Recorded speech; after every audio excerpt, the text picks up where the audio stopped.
end. Okay. I have started the recording. All right, so we are looking at Bring Now the Angels by Dilruba Ahmed. And I did back and forth with her a little bit on Messenger. She's not gonna join us tonight, unfortunately, but we did have a nice little exchange. And she was very appreciative and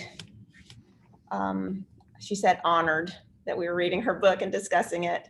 And she sent me a bunch of links to interviews and podcasts that she was in, which I'll post on the Facebook page if anybody cares to read it. But the way that I became familiar with her work was through a podcast. She was featured in Poetry Unbound with Padraig Otuma. I may be saying his name incorrectly, but where he discusses one poem in depth, and it's just a wonderful podcast. And he discussed her poem, the first poem in the book, Phase 1. And I heard that, and I was immediately just struck with that poem. And I'd said, oh, I have to read this whole book now because this one poem has really captured me. So that's why we're actually doing her book, because of that podcast where that one poem was featured. But how did y'all like this book? I liked it well. You did? I was a happy camper most of the time. Yeah. I loved how she expressed herself. It seemed in a simple manner, but then it was rather complicated how it ended. Right. Yeah. So I was captivated by that. Yeah. Well, her family's from Bangladesh. So she has this cultural references that she kind of brings in. And that's her, Jeff's holding up her first book, Dhaka Dust. Yeah. Which definitely has Bangladesh. I haven't read it, but I'm assuming that it has. It came out in 2011. Actually, when you first mentioned her, I for some reason I didn't put it together until I was, I thought, God, I know this name, and I should have known right away to go look on my bookcases. And as soon as I saw it, I was like, I remember this book. This is from about a decade ago, and which I've pilfered in it over the years. So of course I got it out and reread a good deal of it in concert with this one, but yeah, really good choice. Lots of fascinating specific poems. I mean, reading the fullness of it at one time is one kind of experience, but zeroing in on specific poems, I think she has plenty of them that are worth doing this, kind of a close reading of if you wanted to. Yeah. Yeah, I was reading lines out to my 18-year-old son. They're just beautiful lines in each poem that I love so much, like that one about the doctors with their hairnets like deflated halos. I read him that line. Mm-hmm. And then there was another one about the living know nothing and can speak while the dead know everything but are mute. I would just stop and I have to read you this line. So I loved that about this collection. It brought back some pain for me, thinking of my own father's death. So part of it was painful for me, and yeah. But I loved I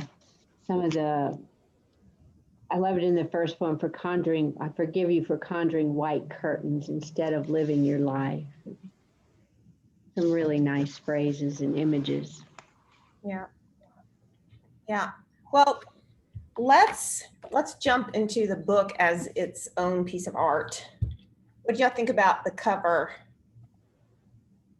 Exceptional. Just, I mean, stunning. What a stunning book cover to me. Well, that is one spooky ass angel. And what is it holding in its right hand? Is it a note? Is it a handkerchief? Is it just some white stuff? I mean, that angel creeped me right out. I don't know. I It has just, no face. I love the ethereal colors. I was pulled in. I Yeah. love Yeah. blue. It just made me curious and want to look closer. And then the epigraph for the book from a poem by Deborah Greger, Head Perhaps of an Angel. And the epigraph is, "O Pacific, what good is our grief?" That really ties in to this cover too. I thought this cover was wonderful. She did not pick this cover. Pitt Poetry Series editors did this cover, and they did a stellar job. So I really like that a lot. So the book has 2 sections. Yeah. And we talked a little, Jeff and I were talking a little bit about the differences between the 2 sections and how perhaps the second section was a little bit, easier, do you think, to read? Or what do you think about the 2 sections? Well, the first section, of course, is very personal, but the second section too has some personal things going on, I guess more, let's see what I want to say, the word I'm looking for, more with environmental issues, but also I was drawn in by the poem Interrogation, because coming from a different country, it resonated with me.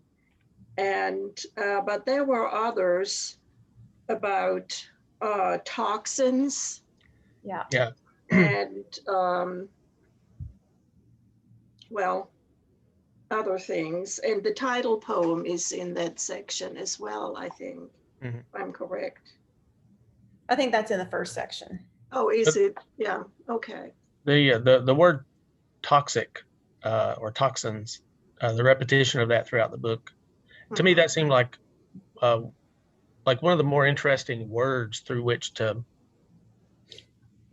cast over the wholeness of the book. I mean, there could be other choices for that, but but definitely looking through the lens of that word, there's a lot of different things that qualify as toxic.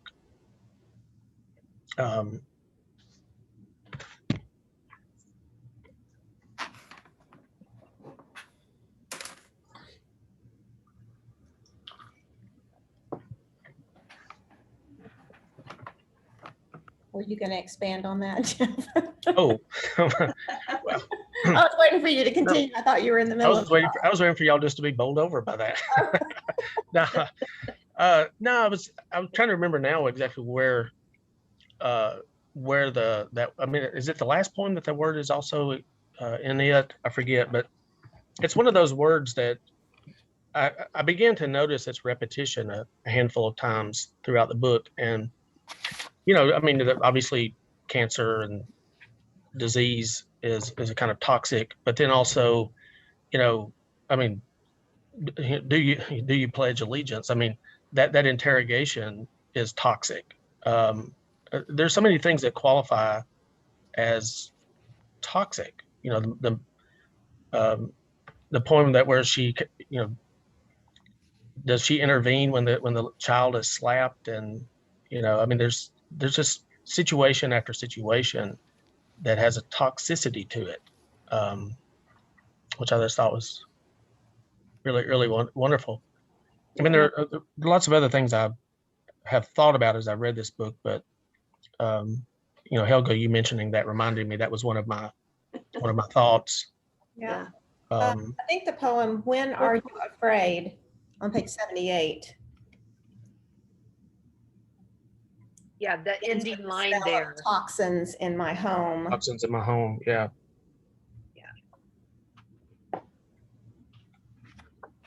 Yeah. Well, I think one of the things that struck me about this book, the first section is deeply personal with the death of her father and that grief and that loss.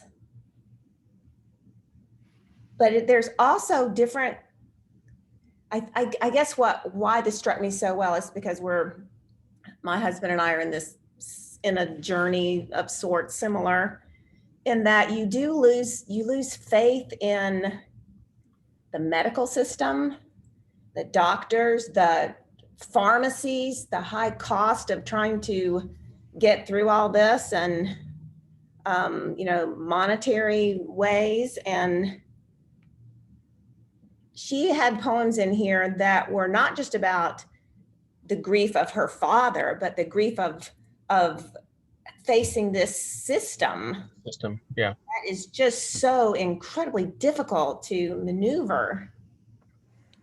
And over again, I was like, yes, check mark. I get that. I get that. I get that. There was one poem where she was talking about nausea. Her father had nausea problems and nobody could help. And there was that sense of, are the doctors really in touch with what's happening? Do they really care, or are they, distanced a little bit? So this For the record. push, yeah, exactly. Push and pull against the medical system and all the injustices in that. Mhm. Painkillers, the use of painkillers, just to try to, make it go away.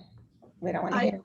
I also think she has throughout the book a dialogue with God, where she is questioning throughout what is happening. Yeah. Helga, in the poem "The Longest Hour," Yeah. on page 12 and 13, that even ends with that question: what is the role of God in suffering? Yeah. And even to some degree, even the ghazal that's in that section on page 28, it has above us as its repeated word at the end of the couplets. Yeah. So yeah, suffering, God, toxic, all of these things kind of come together and create an interesting dialogue. Yeah. Without, and you can even, well, one of the things this may not be the best time to talk about it, but but even I look down, I see the title resolution, so you got all this dialogue without any, what is the resolution here? But I think I was really struck by her use of titles throughout the book. Mm-hmm. And I forget at what point, there was a point where there was one poem I read, I don't remember now which one it was, where I thought, God, that's a really good title for this poem.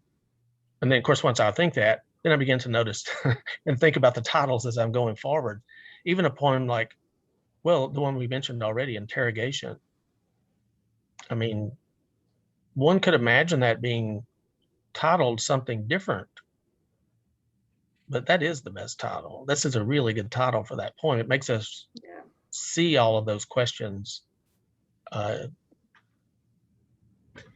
the lens of that title. So I don't know if anybody else was struck by her use of titles.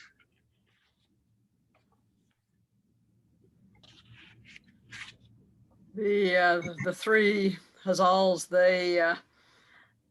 I had trouble connecting them. They're all called the same thing, and they all use different end phrases. And there's so much space between the first two and the next one, which is on 110. I haven't got that one worked out yet. She said in an interview that she is constantly trying to understand that poetic form and practicing it and working it and moving it, and I guess that's why there are 3 in this book. it shows her efforts to learn it, to what is that? What can I do with this form? I've never written a ghazal. Have y'all written a ghazal? Not Yeah. yet. And is Yeah. there some law that you have to title the poem Guzzle so that everyone knows it is one, or? No. No. I mean, I published one called Famous Guzzle and some other, Poebiz Guzzle. That's in one of my books. A lot of American poets use part of that form, but not the full part of, the full things that you're supposed to do. Like maybe we end on a word on with each couplet, but actually in the original form, there are rhymes that precede the last word. And you see her working with that on page 28, for instance. And as someone who's done ghazals myself, and maybe not as formal as she has done hers, I get what she means, I think, when she says that she's working through this form and finding its possibilities, because there really can be a wonderful kind of conversation that goes on between the words. I mean, you look at like preferred, third world, ghost world, interred. What a rich word already for this book. Secured, assured, blurred, mirrored, misheard, undeterred. I mean, these all have implications, I think, for the tension and conflict of what's going on especially in the first section with her father. Slurred, unheard. I just think there's really, and then the last one that you mentioned, Catherine, on page 110, air. I mean, you look at some of those rhymes like air and prayers, pair, threadbare. I mean, sometimes belief, even her belief, this whole process of going through grief and dealing with the medical. And I mean, threadbare is a great word. Nowhere, nightmare, despair. Nightmare. Yeah, I mean, that was a beauty. and this, it's not the only place where she deals with rhyme.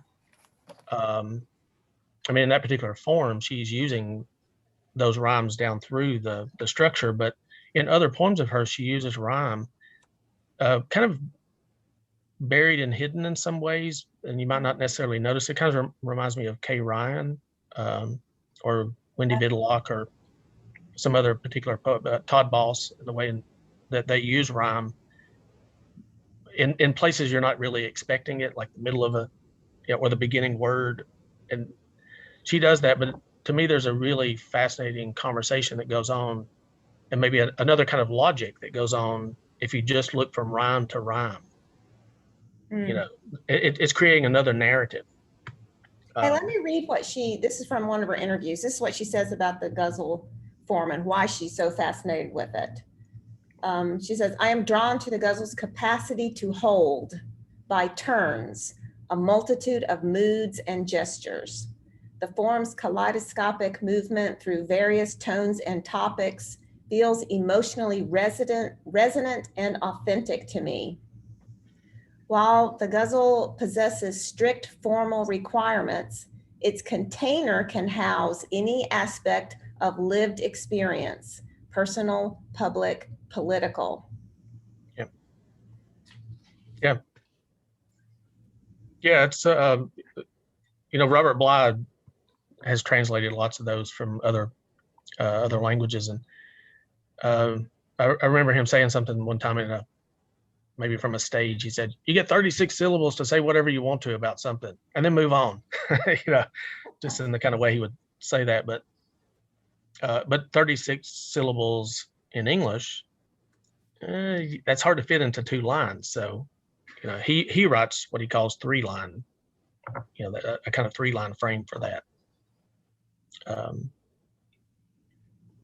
But it's that associative leap where every couplet can do something different, but there might be an intuitive logic that eventually holds them all together. at least in the ideal. You know, it's a great form to play around in. I've always written. thought of it as stringing pearls to make a necklace. Oh, stringing pearls to make a necklace. I like that.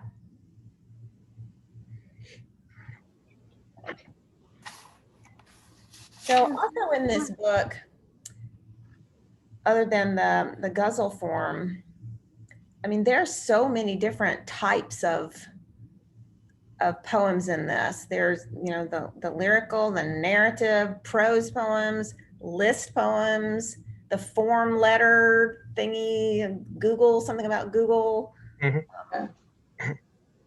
And then Yep. there's these poems like,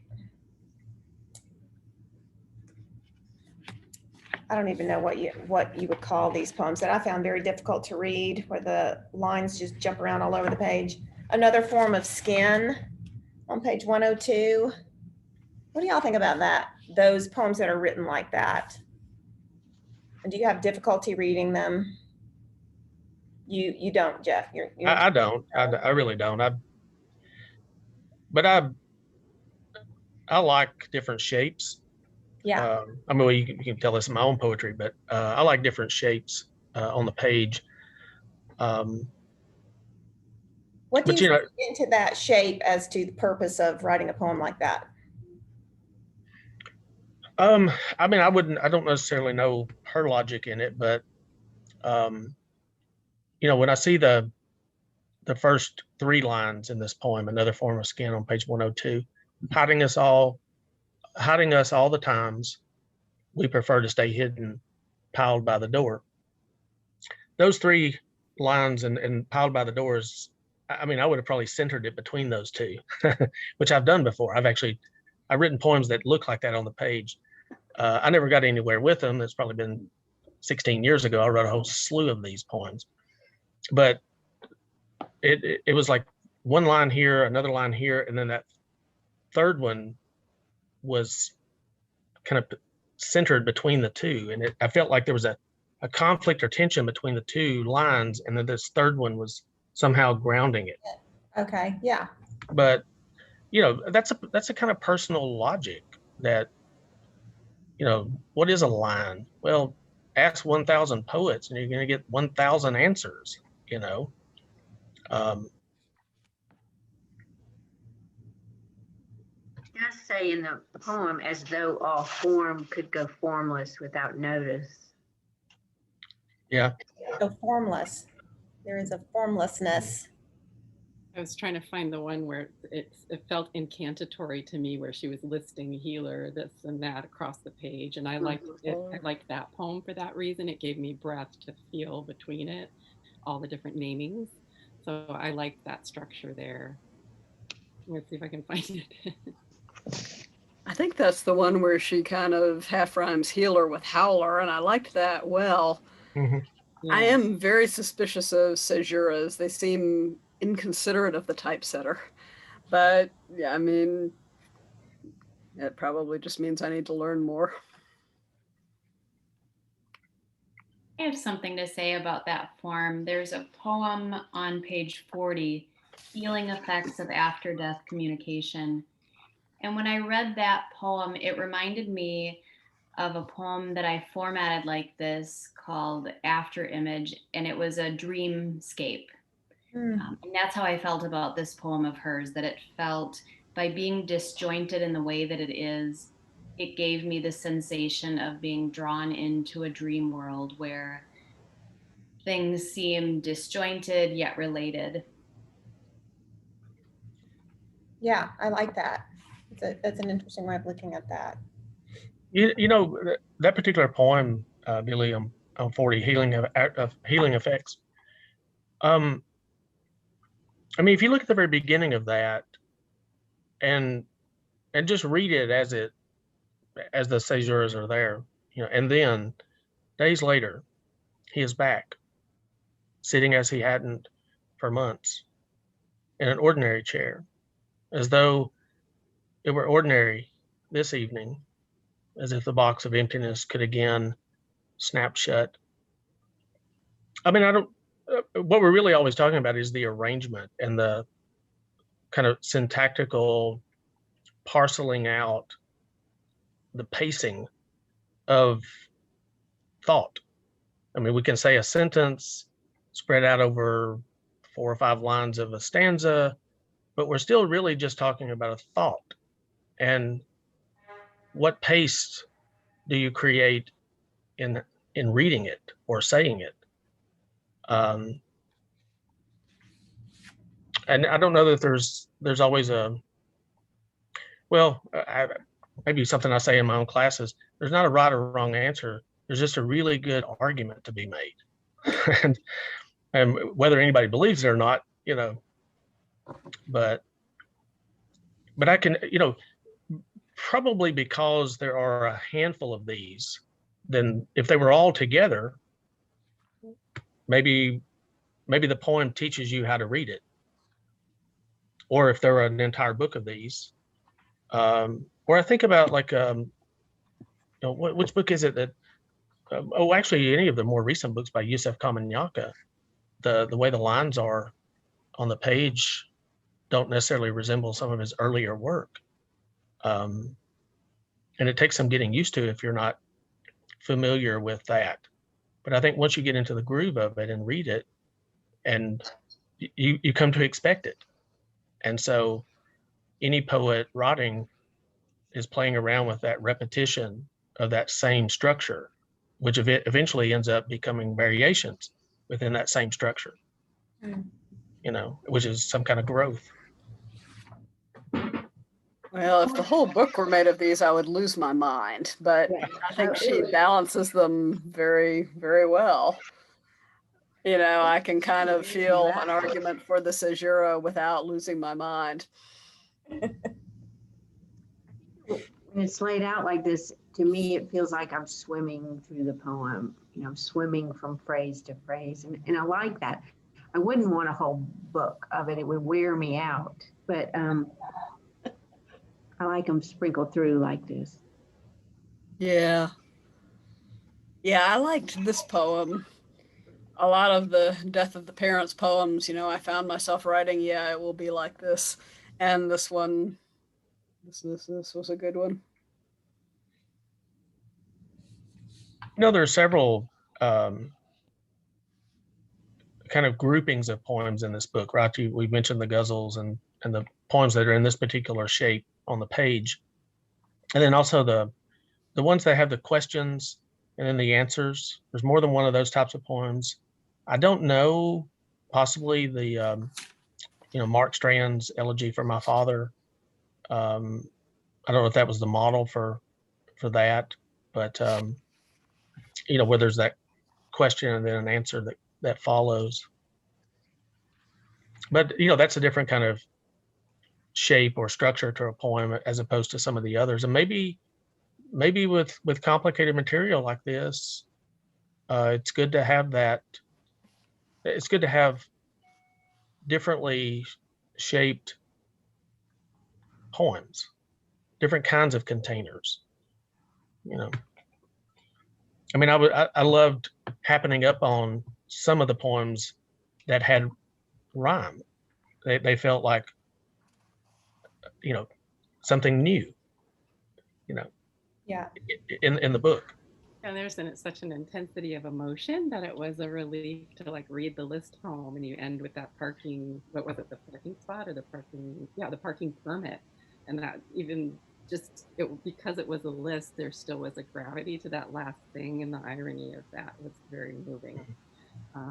So I liked the variety, and also the poem Zodiac, where there's no I in the poem, and not having the I in the poem lets it kind of float bigger than the rest of the collection. And Zofran is the other Z poem, so I noticed that as well. And did anyone else feel drawn to the poem When the Time Comes? It's on 46. 46. Yeah.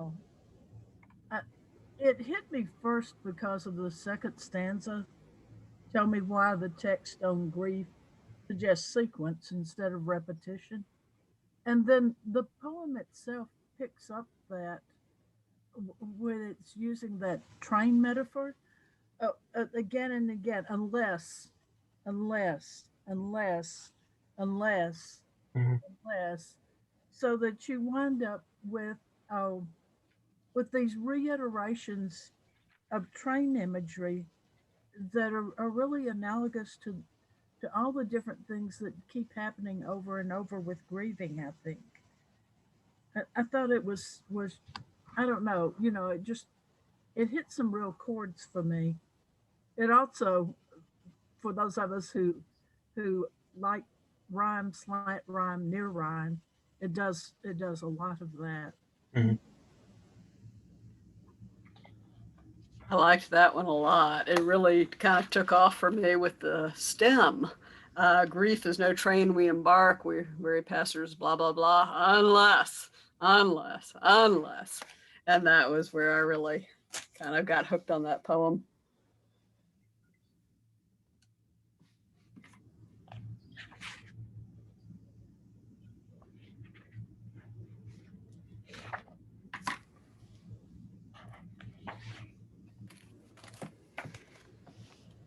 Well, she says in one of the other interviews too that this, especially the first section is, she sees it an extended metaphor on loss, like poems that are linked narratively by the death of her father, the disease and the death of her father. And then she goes on to say that the second section is also about loss, but in a broader sense. Loss as in ecological. Yeah, I was going to say that. Loss of human dignity. There was a poem about the children at the border. Mhm. The loss of your dreams for your family and your children. So it kind of goes from this very specific personal loss to a broader sense of seeing the world, seeing the suffering in the world.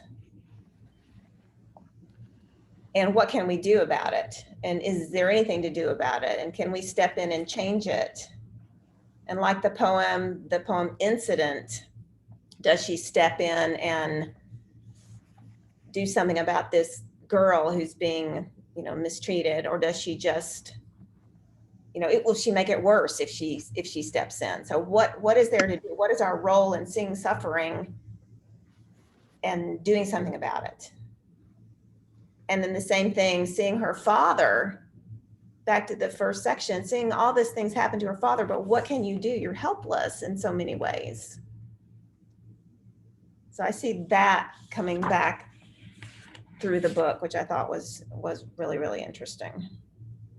She also says something that I thought was just extraordinary, that especially in the second section, she says that she's using indirect communication. She's putting these thoughts out there without being preachy, without saying, oh, look at this horrible situation at the border, all these kids are being mistreated, but she's offering something that we can witness.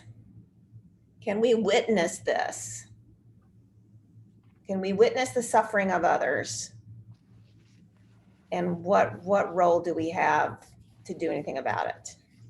So she asks questions of us without really being so blatant in your face. They're kind of subtle questions. Well, wouldn't that be the next step? I mean, if she's asking the first section, what's the role of God in suffering? Yeah. Then what's the role of the self in suffering, or one's own voice? What's the role of society? Yeah. And back to the epigraph of Pacific, what good is our grief? Yeah. That's kind of Carolyn Forche, right? The urge to bear witness, and is that an action? And we don't know, right? I don't think she knows. Yeah. We Yeah. might ask her. Carolyn Forche, we'll see her in October. Maybe.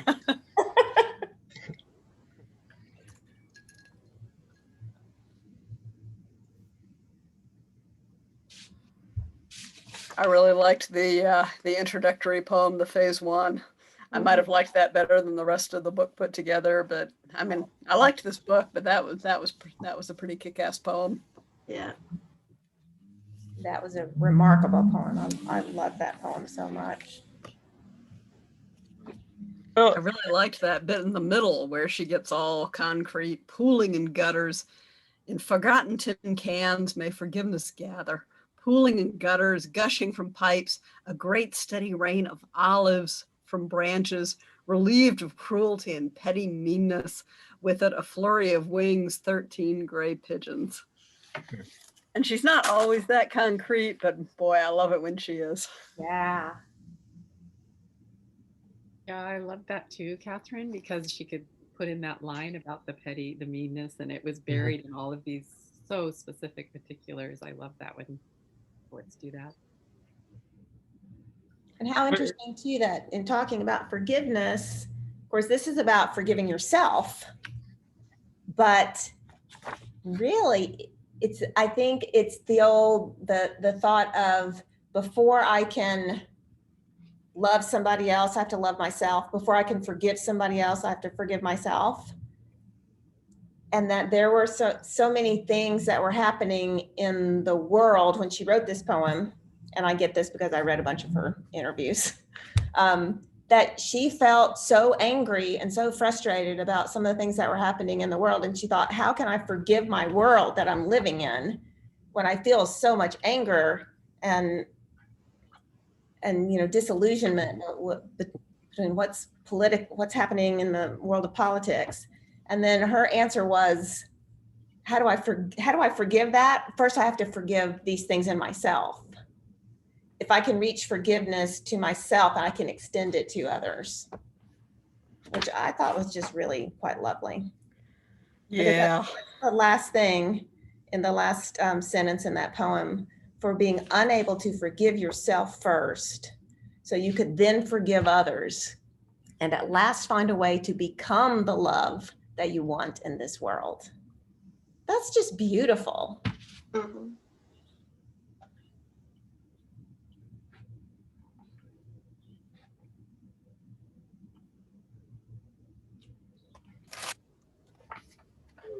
Yeah, it's one of my favorites. So in context of that, how about that final poem? yeah, wow.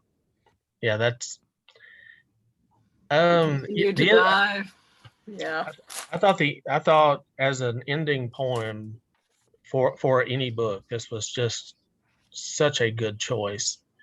And the last part of that poem, God, I mean, it's just we have to read this poem, don't we?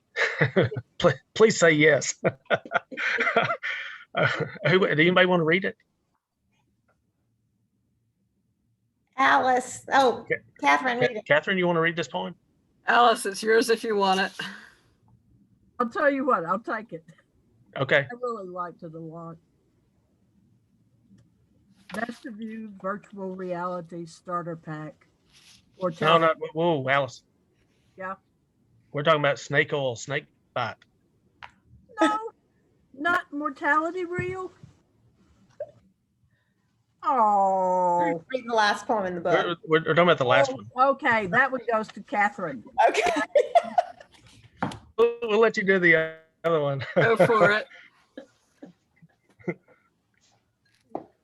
Hey, Catherine, you want to read snake oil, snake bite? I can. Alice, do you want mortality first? Oh, yeah, that didn't come out quite right. They were all ready for the snake oil. I just wasn't. Go ahead with snake oil and we'll get back to you. They staunched the wound with a stone. They drew blue venom from his blood until there was none. When his veins ran true, his face remained lifeless, and all the mothers of the village wept and pounded their chests until the sky had little choice but to grant their supplications. God made the boy breathe again. God breathes life into us, it is said, only once. But this case was an exception. God drew back in a giant gust and blew life into the boy, and like a stranded fish, he shuddered oceanless. It was true. The boy lived. He lived for a very long time. The toxins were an oil slick, contaminated, cleaned. But just as soon as the women kissed redness back into his cheeks, the boy began to die again. He continued to die for the rest of his life. The dying took place slowly, sweetly. The dying took a very long time.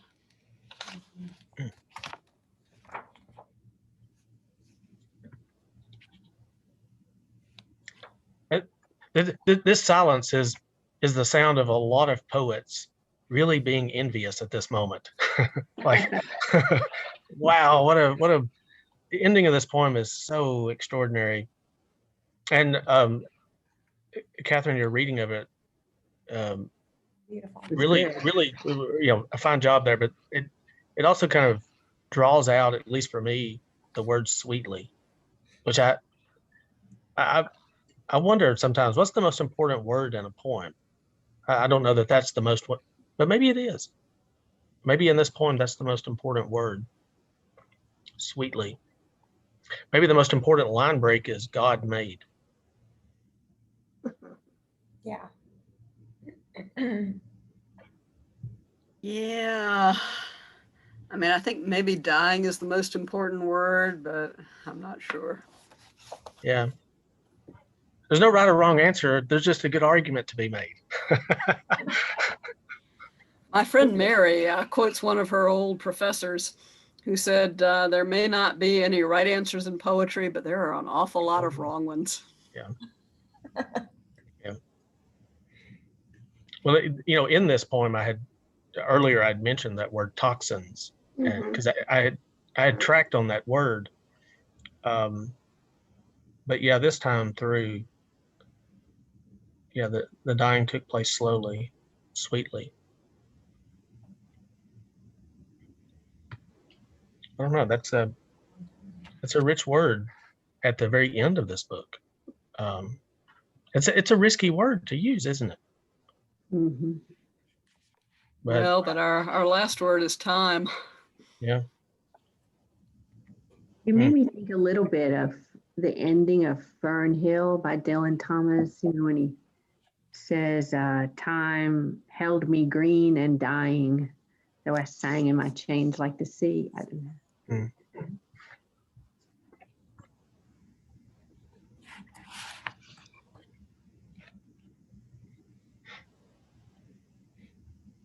I asked class once to summarize that poem in one sentence, and my favorite summary was, man, it sucks getting old.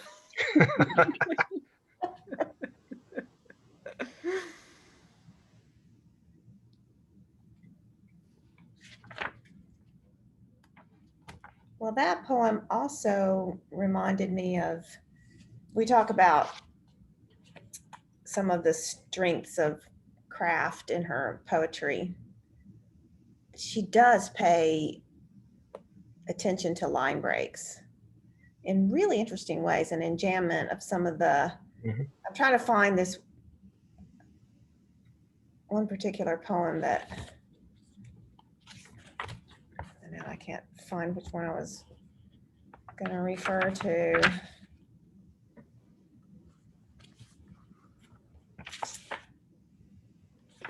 Is it Vanishing Point? Let me see.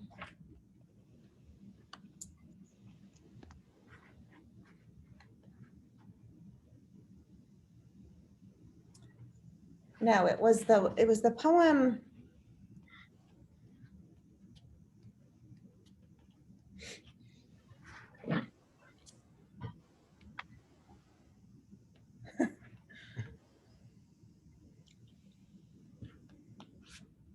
Oh, y'all, I swear I can't find it now.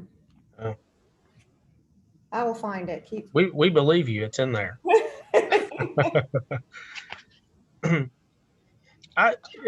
Maybe I'll give you a little chance to find it there, but one of the things, am I correct? I'm very likely wrong, but on 63, there's the poem Indicator Species that has 3 numbered sections. Was that the only poem that had numbered sections? I don't remember. Mortality I Real think has so. Oh, Ask okay. Alice. Yeah, ask Alice. Oh, well, yeah. Well, these are numbered sections that have little titles as well. Indicator species, the weather, the incidents, the fallout. I came back to that poem this afternoon and reread it again. I think I had gone through it quickly the first time, and but this time I thought, wow, this is a really good poem. I wonder if it struck anybody else. What does it actually mean? Indicator species.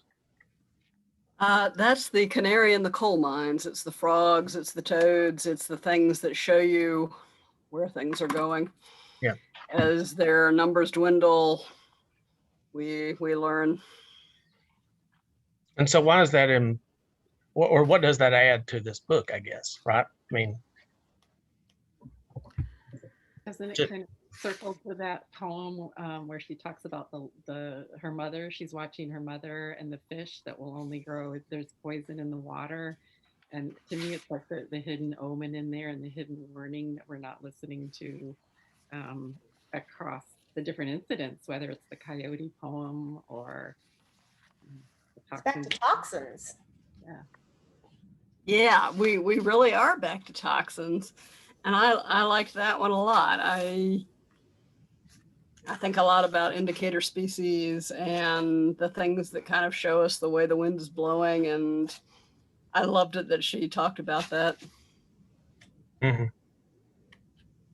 Yeah, like the ending of that on 63.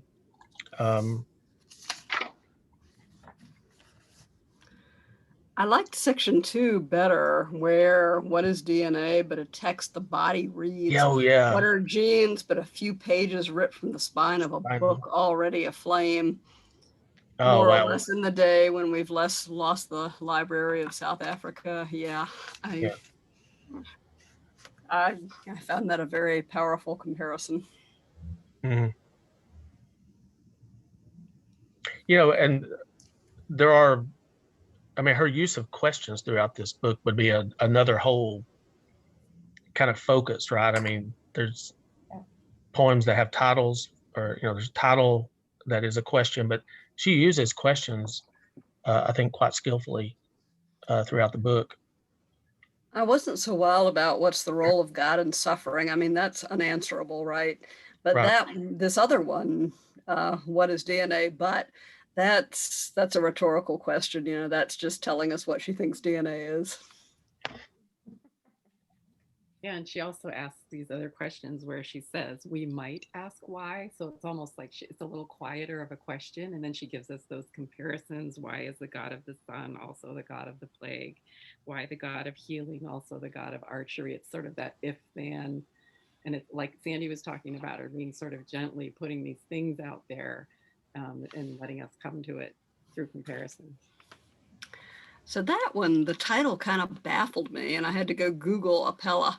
And I was like, is this some other freaky name for Apollo? Well, turns out no, it's the Citizen Assembly of Sparta, and I'm still kind of stuck on that one. Sparta? Really? I mean, freaking Sparta. I hate Sparta. Sparta survives by living on those decadent artistic Athenians. I thought it was a command form. Call, name. Can you repeat that? I missed it. There's a Latin verb, appello, appellare, and it means to call by name, to put a name to. Ah. And I took it as a singular imperative. I don't know. Only Alice would know that. Yeah. No. I didn't go deep enough into the web. Ah, Well, the reason I thought it might be classical was because of her classical allusions, and right. it's, it seemed to work fairly well doing that. Oh, I do like the way she uses the word "you." Oh, it seems so many times to really be focused on whoever the reader is. Um, the that second person is a very personal pulling in. Uh, I think in almost all of her poems. I'm a big fan of that. I love the way you can mean a particular you, and it can mean a generic you, and it can mean I. I had a reader tell me that that was just appalling, but I love it. I like it too. Okay, I found the poem that I was talking about earlier. I couldn't find. It's in everything a little remains. Oh yes, 103. that was devastating. I thought this was just a great poem, Yeah. but one that really like was wrenching too. But I loved the way she enjammed the line in this poem, especially towards the end. In processed meat, a little human DNA is on the next line. Yeah. In everything, a little remains, in every bit of integrity, perhaps a little shred of corruption. That's just really skillful, I think. I like that. Yeah, the line as a kind of unit of attention unto itself, right? In everything, a little remains in every bit. You just read that by itself, or in processed meat, a little human. Just as a unit of attention. Yeah. And it really disrupts, I mean, being that the poem is in quatrains, like expected and pretty regular, and then those line breaks just disrupt every kind of expectation you have. A little later in that same poem, Sandy, on 104, what about this as a wonderful line? A little truth, my truth, yours, not much. Yeah. Oh, I love moments like that. But Yeah. still, on the next line, Still. every foolishness. Look at that. Yeah. There is perhaps a little wisdom. I really like that poem. Oh, even the last line, regulated in every truth, a little lie. I mean, is a little lie in every truth a regulation? Well, she's running paradoxes. So if you've got a regulating body, which might, we occasionally think could get rid of some of these problems, then you've got bodies regulated. You mean these toxins? Well, it's just it's one of the things I think has been pulling the country apart. This whole idea of what should be regulated and what shouldn't be regulated. Uh, those poor chickens, a freedom of the heart, if you will, and imagine green with waterfalls and lilies. To spare us the constraint of wire walls that constrict a wingspan's width, providing no space to move without stepping on another hen. Why think of each hen stepping upon the next when we can envision the prairie, as the label depicts, where the birds roam at will and do not die cramped in piles of tin, unable to budge from their trembling cage mates who have not and will not spend one day outside. It's that pull back and forth that she does so well in that poem. But really, she leaves you with the paradox. She leaves you with the problem of an every lie a little truth and every truth a little lie. It's a masterful poem, but it's devastating, a devastating critique of the world we live in. And I think that comes up over and over again, right? A critique of the world we live in.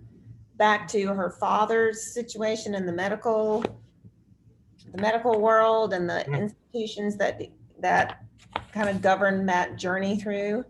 And then back to a clean earth, dreams for your family. The whole thing is a paradox. Yeah, yeah. Even in the self-guided tour on page 100, I love that moment in the last two stanzas. Our country is lightly administered too by pharma, I guess, PHRMA, and perhaps by the Biotechnology Innovation Organization, known as BIO, which sounds like a chance to say a little bit about oneself. Our country's bio. I thought, oh, that's I love that moment. It's like, that's really good. I mean, that's the kind of thing I think I would assume as a poet, you're writing, and then that's just a serendipitous moment. You just realize this is a serendipitous moment here. Our country's bio. Yeah, what is our country's bio? Which is a great word because it brings to mind biography, but also biohazard, it just it has that richness to it. Yeah.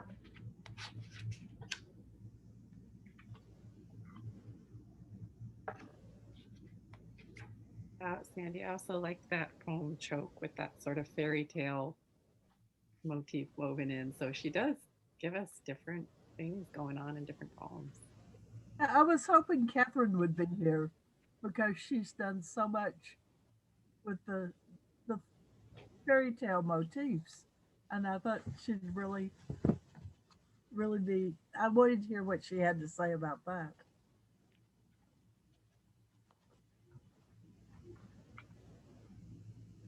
About that poem or about the book in general or? About that particular poem, Choke. Oh, Choke. Yeah. With 6. the magic seeds and the giant. Yeah. What did the seeds grow? Nothing. That was not a fairy tale that really ever spoke to me much. I liked the seeds, but that wasn't one of those poems where I really kind of, said, yeah, this has something for me.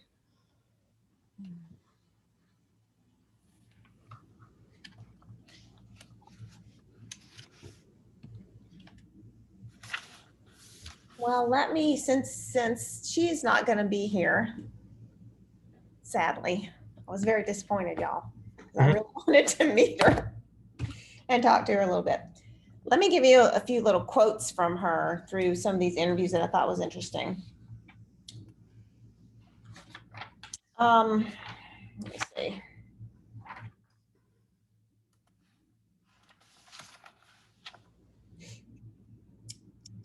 So this is one thing she says. Our need as writers to bring shape, structure, and meaning to lived experience through language in ways that feel authentic and emotionally true. The interplay between showing and telling, between a narrative impulse and a lyrical one, between revelation and restraint, between language in concert with content and language cutting against content across genres. These elements are sources of tension and energy. The question was, I should have said the question first. Giving shape to experience via language is what she's trying to do in these poems. Giving shape to experience via language. Aren't we all? Yeah, exactly. And then another thing she said, when the person interviewing was asking about the tone of some of the poems, and does her poetic voice come naturally to her, with her, or does she wrestle with it a little bit? That was the question. And she says, I tend to resist the idea of voice. That's probably because I've come to regard my role as serving the needs of the poem. While I may initially give voice to a particular experience, feeling, or thought, in revision stages, I try to listen hard to what the poem is telling me. The more expansively I can imagine the poem's possibilities, and the more equipped I am with an array of craft strategies, the better prepared I am to serve the poem's needs. It's a continual process of listening and learning. I love that, because I hate the idea of voice. I totally agree with her about needs of the poem. Yeah, I mean, eventually, don't you see the poem is itself, Yeah. you know, and you're kind of there, but you're trying to, I don't know, in a way you're just the advocate of the poem. Yes. It's not even, I mean, the poem's not about you. There's that word again, you. But I mean, the poem is about itself. It is, and yet, I mean, think of the King James Bible. I mean, it's filtered through what we are. The voice maybe is the way we read whatever it is we hear. You know, I don't know if there's a lot of getting away from that. It's, you know, we can only kind of hear what our ears are able to hear, or see the spectrum that our eyes are evolved to see. And maybe that's voice. But the wider your, I don't know, the wider experiences you have with different ways of approaching poems. Like she approaches poems in all different kinds of ways, like we talked about all those different ways. That to me is addressing the needs of the poem. When you're seeing a poem and you're through revision and you're understanding something deeper and more meaningful about the poem itself, and less about you and more about what does this poem want to be, and what does this poem want to say, and what does this poem shape want to be. Maybe it needs to be all this chopped up lines like that, Another Form of Skin. You know, that's listening to the poem to me. And I love that. Well, that's really good advice, right? I mean, Paul Simon had to go to South Africa, and yeah, if the more you can, the more you do. It's almost like, you know, we have certain patterns and we're listening for a certain cadence of writing a poem, right? And then so like to be invited to turn left, do something completely different and listen and like really listen to what the poem is saying. I feel that's exciting to me, like to think of going back into a manuscript and asking each poem, what do you want? Yeah, that's neat. Here's something related, not exactly the same, but they're asking about what aspects of your life most influences your writing. She says it's hard to say. Anything from the following could capture my attention on any given day: news headlines, snippets of conversations, songs, poems, prose, folk tales, gardening, parenting, dreams. Currently, I'm interested in the ways the various containers can give shape to material, especially in ways that alter and modulate tone. For example, medical forms, lists, questionnaires, scientific reports, letters, and so on. Well, since you mentioned list, I'm flipping to the table of contents. Final registry on page 37. I kind of left that one baffled. You know, I wondered what that was beyond kind of a list of the too small and the too brief that the dead leave behind. I mean, Okay, it's a list. It's probably a true list. It's probably a good list. It wasn't one of my favorites. I think that's very personal to her. That's her father's Yeah. thing. Right. You know, that may not mean as much to us as it would to her because it's, you know, she's probably seen them, held them. I don't know. I felt it deeply just because of having had that experience. And it is the random pieces of paper that are left, and you're trying to ascribe all of that to the person. So I didn't mind that there were different details, but I recognize the experience. Mm-hmm.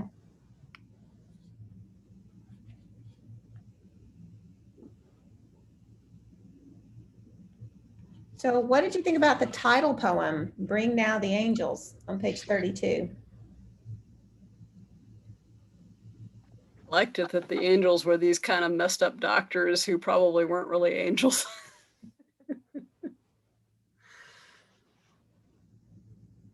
But I'm not going to like that at all, you know, when it's my turn. Oh, no.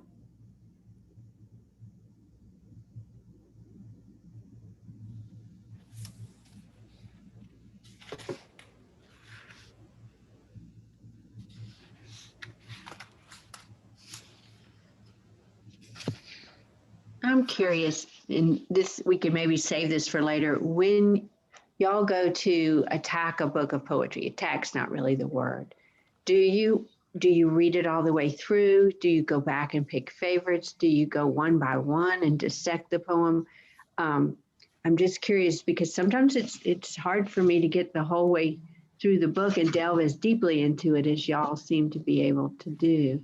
So just wonder what your methodology was for picking up a new book of poetry. That's a good question.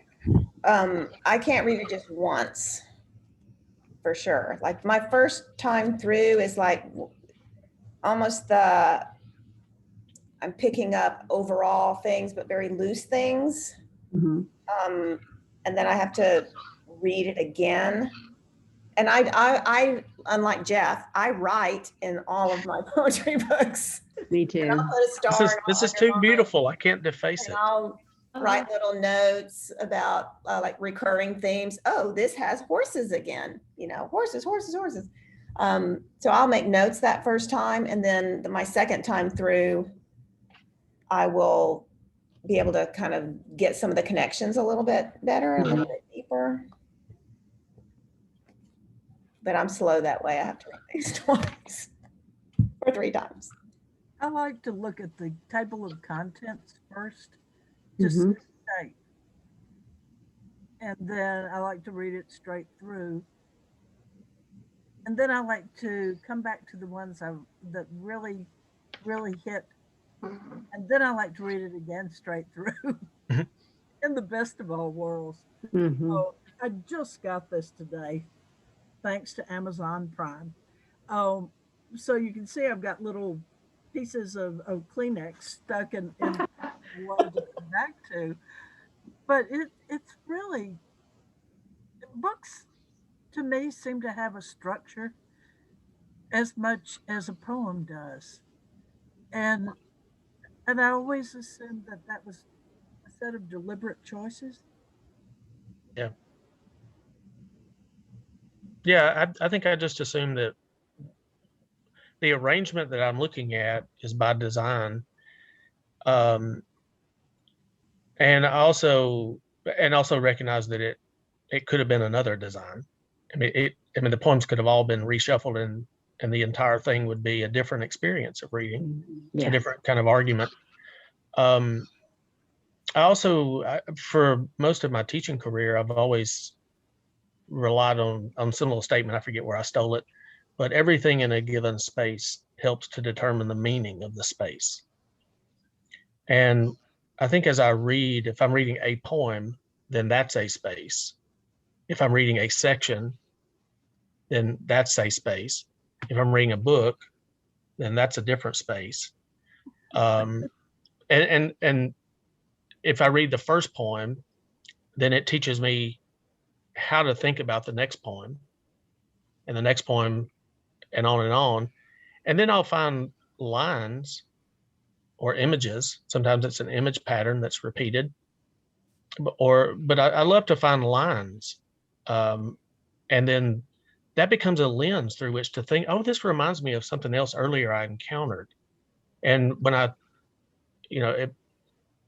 if I encounter the title interrogation, which we mentioned, then how does that apply elsewhere?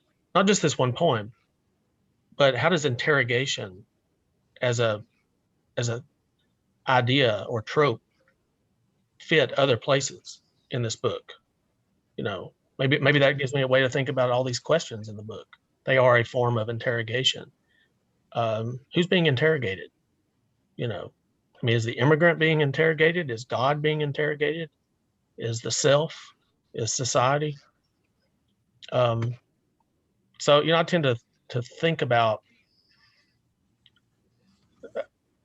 almost like every moment I'm reading in a book becomes a lens to look back through everything else in the book from front to cover. Some of which pays off, and obviously some of which doesn't. But like one of the things there was a poem in this toward the very end that had two rhymes that I thought were really fascinating. And it was just the rhyme of which poem is it now that the song in which it resides, page 83. And there are little rhymes sprinkled throughout this, but it was at the very end when it says, let me read this poem because I want to see if I can hear the rhymes. Okay. The song in which it resides unfolds over the piano, played by my son as his teacher watches at his side. So all of a sudden, resides and side. Okay, there's that echo.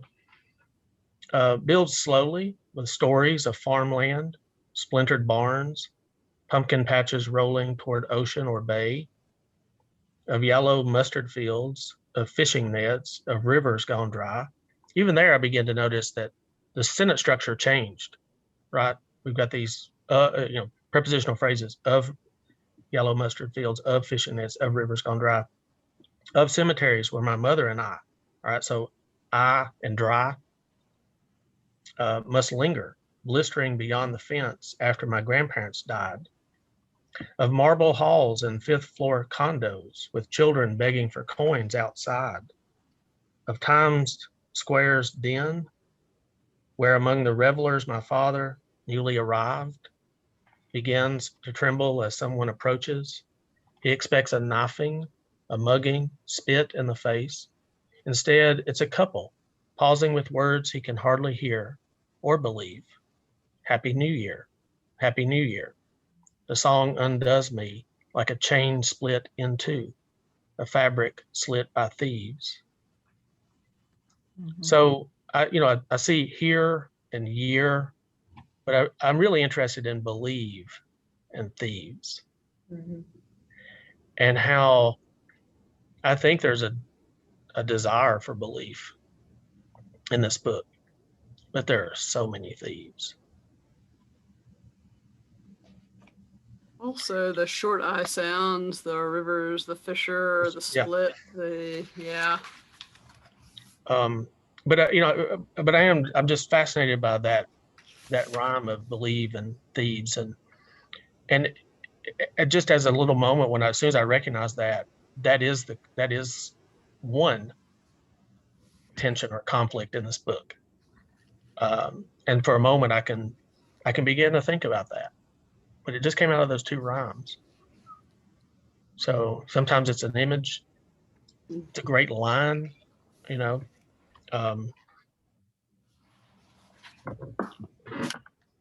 so Kathleen, that's one of the ways I I think about things. But you move out of that first section, which is almost as long as some books, right? It's it ends on page 55. All right, so we've stepped out of this, and kneeling now, stranger of prayer, no mosque, temple, church, and yet how awkward, what comfort to pray. And then you turn the pages, and the very next thing you encounter the word drift. I mean, I don't know. To me, it's just, okay, I got to think about that for a moment. I've just come out of comfort and prayer, and then the next word is drift. Yeah. All right. And then there is still somehow laughter in the fields. I was kind of thankful for that. I mean, we just went through a kind of dark section in many ways. Yeah. And then this is the beginning. You know, there is still somehow laughter in the fields, poppies making the grass a slow wildfire.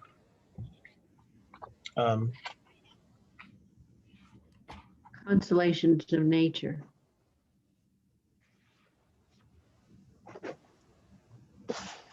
She has the romantic lyric chops down beautifully on her nature descriptions.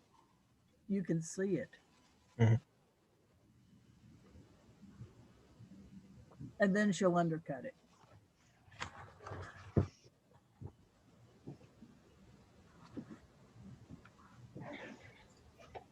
She wants to be hopeful. I mean, she wants to see reconciliation and goodness in the world. She's asking these questions, but she's leaving room for something beautiful and positive.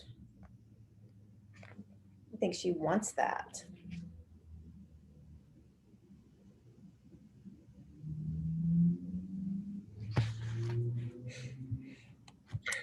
Yeah. How many of the after poems were there? There's after Donald Justice, after Andraja. Was there a third one? Yeah, I think so. Have time to count.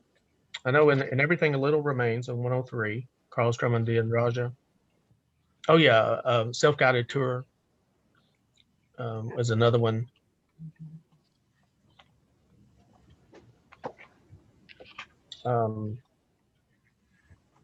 Gosh,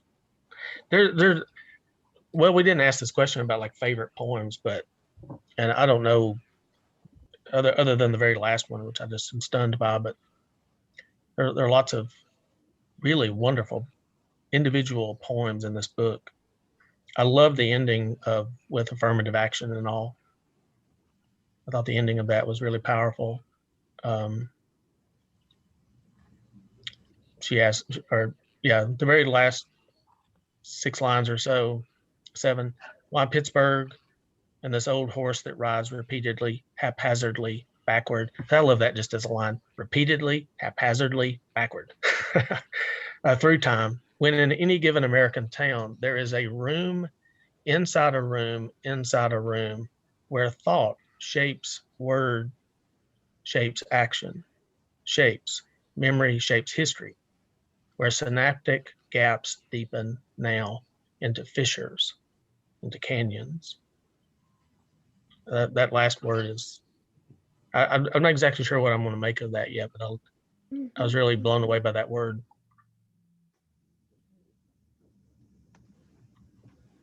I love that Pittsburgh was steely. Steely with pride.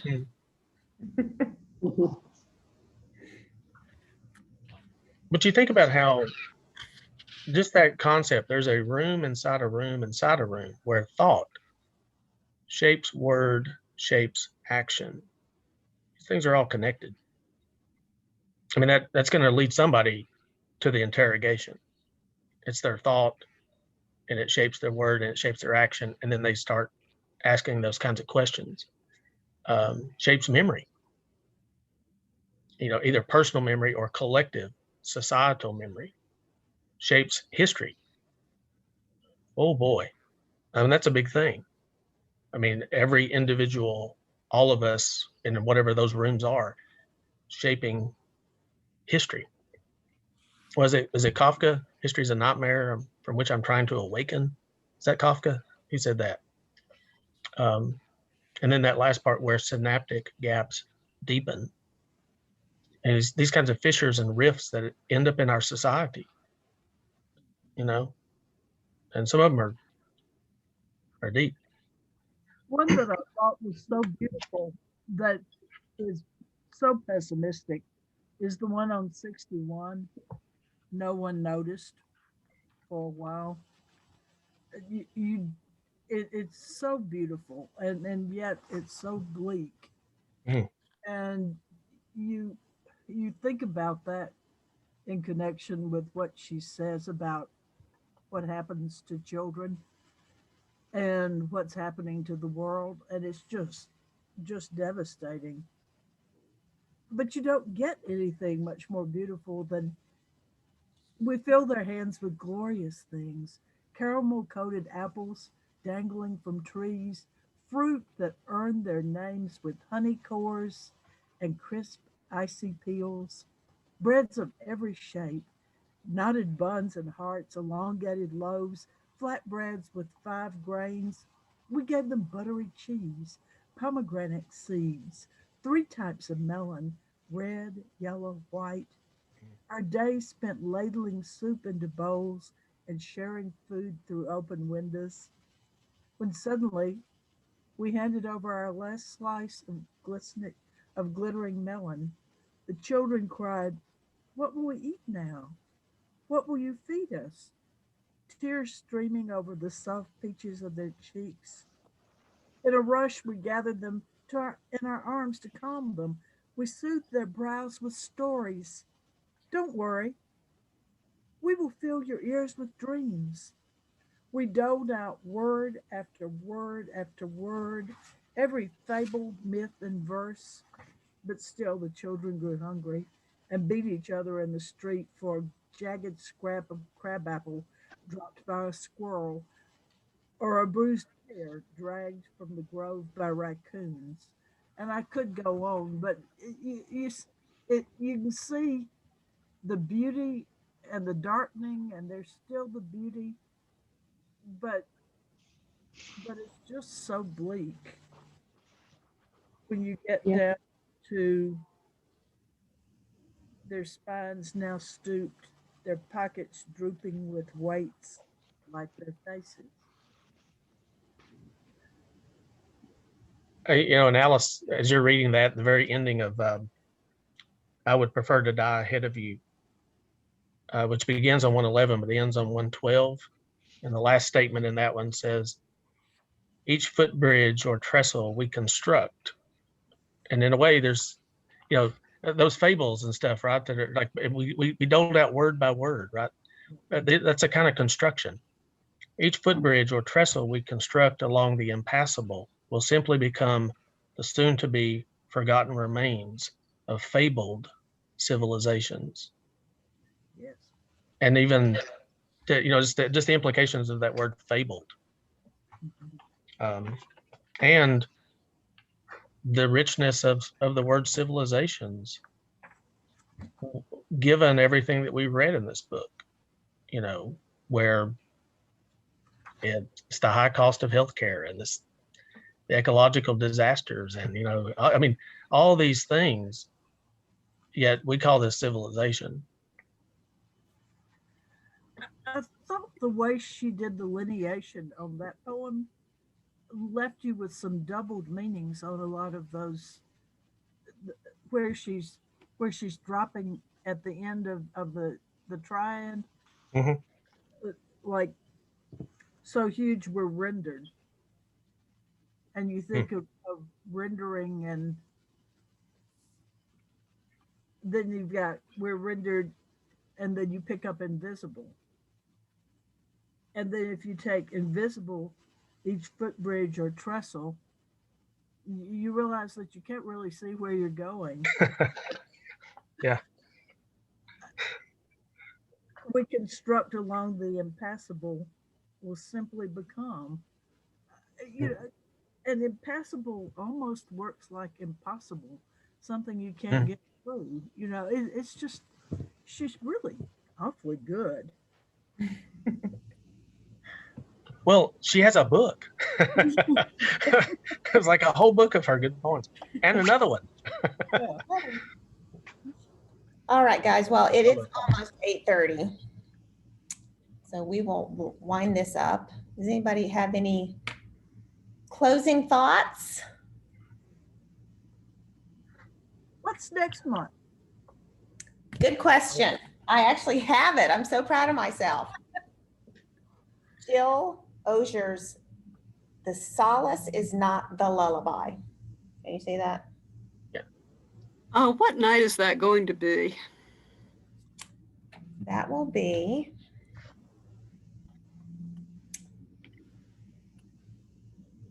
let's say 18th, May 18th.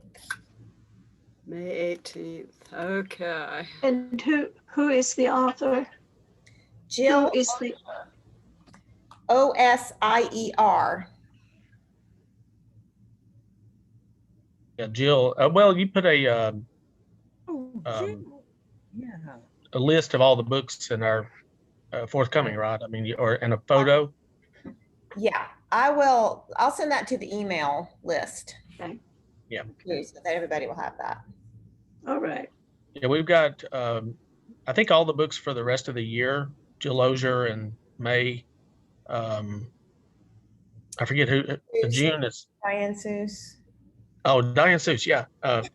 Frank, Frank's Sonnets. oh, That will be, I've got it here somewhere on in my big stack. And then in July is Tiana Clark. We're going to do that book.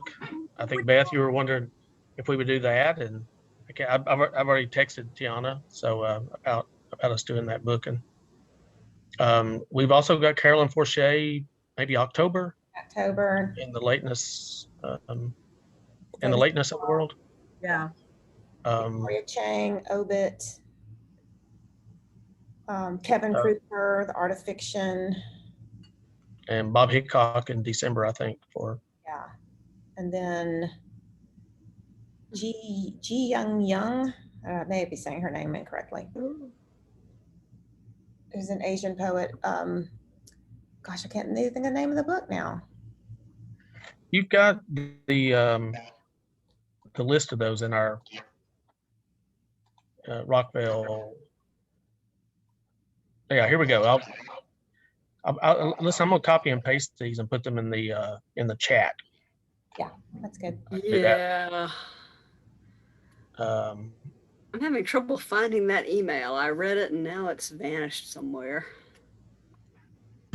there we go. Can y'all see that? It's in the chat. Excellent. Yeah. Take out your phone. Take a photo. Oh, Bob Hickok. I love that. Some Are Always Hungry. That's the name of that book. Yeah. And there's so many other books that it's like once you think about trying to narrow down to things that would be interesting to try, there are a lot. I mean, there are things that we, that are currently being published that would be good choices. So maybe we can get to those next year. But then there'll be a whole nother slew of ones. Yeah. But Jill Osier, I'll put a plug in here. Jill Osier won the Yale Younger Series after they kind of lifted the cap right on the age. And I've been a fan of her work for 20 years. I'm no kidding. It's taken her that long to get a first book, or first full length book. I think she did a chapbook with Bull City. But yeah, her book was selected for that. And then, of course, many of us are familiar with Diane Seuss's work anyway. And of course, Tiana, we talked about it. And anyway, so I think we've got some interesting things. We'll see what we learn. Yeah. With all of these. And Jill is from Alaska, so that will be interesting. Yeah. Y'all for all the time and effort you put into tonight, but also putting this list together. That's the fun part. Yeah. What about this? What about that? I look forward to this every month, and it's great having things that I probably wouldn't have read otherwise. Yeah. Mm-hmm. That's one of the points, is to read things that, you know, that maybe push us a little bit, maybe poets that, like, you know, I wouldn't have chosen by myself. Or you just hear a random poem on a podcast and you're like, oh, I've got to read this person's book. I've never heard of this poet before. But this was I think Dilruba Ahmed was a find. I mean, I just loved that book. Yeah, I mean, I've always thought that. I mean, sometimes I'm like anybody else. I'll buy a book of poems for one poem. Oh, yeah.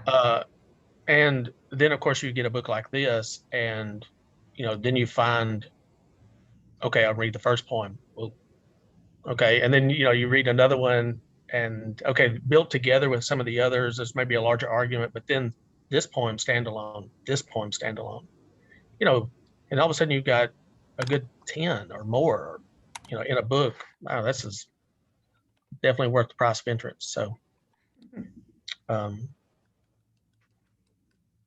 All right. go back and reread. So I love it. all right, We'll Okay. see you next Good month. night. All right, Thank thank you you. all very take care. much. Thank you all. Thank you. Thank you.